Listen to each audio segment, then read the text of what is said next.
guys, so this video we're putting in an air intake and an intake pipe. The very first time I ever opened this hood, this is the first thing that caught my eye and I wondered, what in the world is that? This is your intake muffler, and to get rid of it you need an intake pipe. There's multiple companies that sell you the kit, but you can build one yourself like this one. You can get the mass airflow sensor adapter from Amazon and it's like $8. Bands, a coupler, an air intake from Spectre, and the intake pipe from FTP for $140, I believe. Installation could not be any more straightforward, so let me show you how to do it. The first thing you want to do is remove this bar so you can actually access the air intake. You want to get an E14 socket and start with this bolt.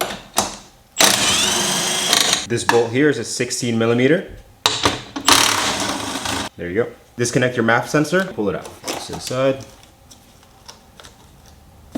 You have 6 T25 screws holding in the air intake cover. Remove those. And you have one little T20 screw that holds these two pieces together right there. Remove that. You want to get a flathead and remove this band clamp. Once that's loose, just grab from the top.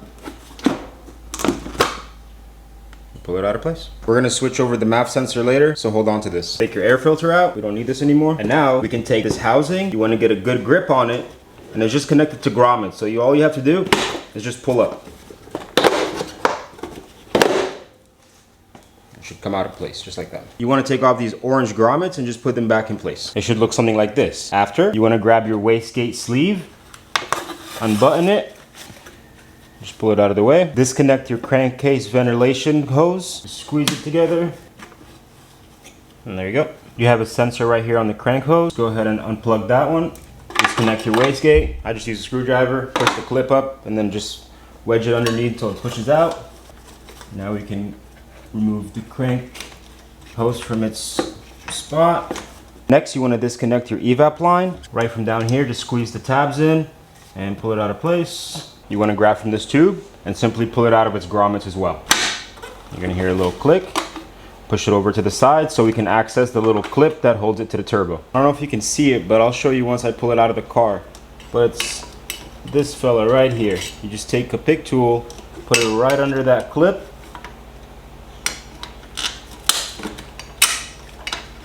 and just pull it out of place. And it should come out with the tool. There you go. Just make sure you get all these cables out of the way before pulling it out of place. And it should simply come off. And there you go. It all comes out in just one piece. Now let's swap some things over and we'll put in the air intake and the intake pipe. When you order the FTP intake pipe, they'll send you this little adapter. You don't need this, so you can remove this. Take the ventilation tube out of the old intake and then put it in the new one. You just press this little tab in and it pops out. Pull it out of place. And you can throw this in the garbage now. There's a little clip to guide you on how to angle it. Just push it back in onto the new one. There you go. So all you gotta do is take this and just push it on the turbo until you hear the audible click and it's in place. Even though it moves a little bit and wiggles, that's completely fine, it's okay. As long as it's on the turbo itself. So just go ahead, feed it through behind the cables, and that's it. Now you can move it to angle it so you get your cables back in line. So once it's hooked on, go ahead and connect your evap line back up. There you go. You can go ahead and connect this hose back to its place. Just listen for that click. Use a little bracket back on the hose. Connect the first sensor we took off, push in the clip. Plug in your wastegate sensor. You hear the click, push in the clip. You want to take one of your band clamps and put it on now. It'll make your life easier in a minute. Mass airflow adapter. Let's take the one from the other one and put it on this one. The sensor is held on by 2 T20 screws. Just remove them. Now this is very important not to get this mixed up. If you put it in backwards, it'll throw a check engine light. So make sure when you put this, you put it in the same exact orientation that the airflow sensor was once sitting. Very carefully pull out the sensor. And then in it goes to the adapter. And then put your T20s back on. You want to take your coupler and slide it onto your intake pipe. By the way, I'll have everything down below in the links. You can get everything you're looking at from Amazon except for the FTP intake pipe. So I'll link down everything so you know where to get it from. So slide your 2.5-inch coupler over. I decided to go with these band clamps because they're nice and thick and they'll do the job real well. There's going to be no leaks.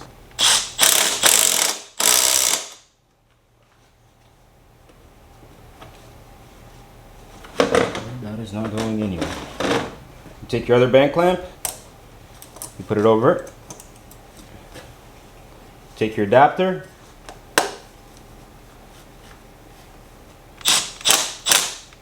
And that guy isn't going anywhere. Nice. Connect your sensor. And would you look at that? Perfect fitting. Guys, please save yourself the money. Don't go to these companies that offer you just the mass airflow sensor. You can go and get it from Amazon for $8.99 and it does the same exact thing. Save yourself $450. You want to take your lower air box, put it back in the grommets, push it in, and snap it with the air channel that's going to the front. You'll see it once you're looking down. You'll see what I'm talking about. So snap those two in place, and now you can put in your air filter. Not pointing any fingers. This has a lot of issues. I've heard from so many people. There's a lot of heating problems. Pulling in straight hot air. The air temperature for the intake is very hot. This is why I decided not to put this on my car. Any car that I work with, I take this and I throw it in the garbage can. You want something that has a lot of airflow that's been proven. Go ahead and put it over the adapter. And tighten your clamp down. Once you have it seated where you want it, you can then kind of loosen up the screws and make any necessary adjustments that you like or what you think looks good. So I'm gonna try to just point it down a little bit more. There you go, so you can kind of clear that hood.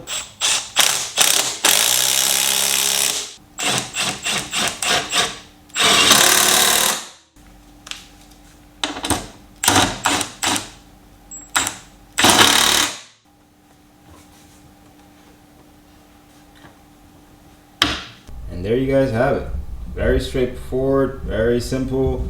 Make your car sound a lot better, clean up your engine bay a lot more. Just 10 times better in here. One of my favorite mods. Let's get rid of that ugly thing right there. Just useless. You guys want to hear what it sounds like? Let me do a few revs in neutral.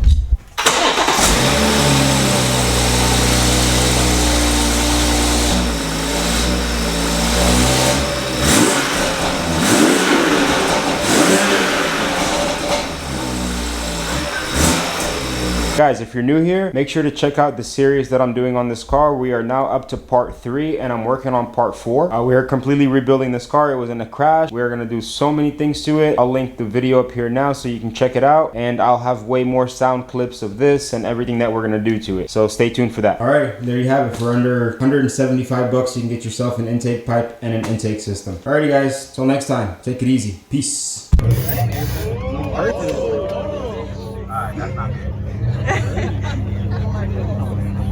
Alright, you guys need to open up. Take a step back. Take a step back. He wants to go for it. Alright, we need to make sure we pass that on video. There you go.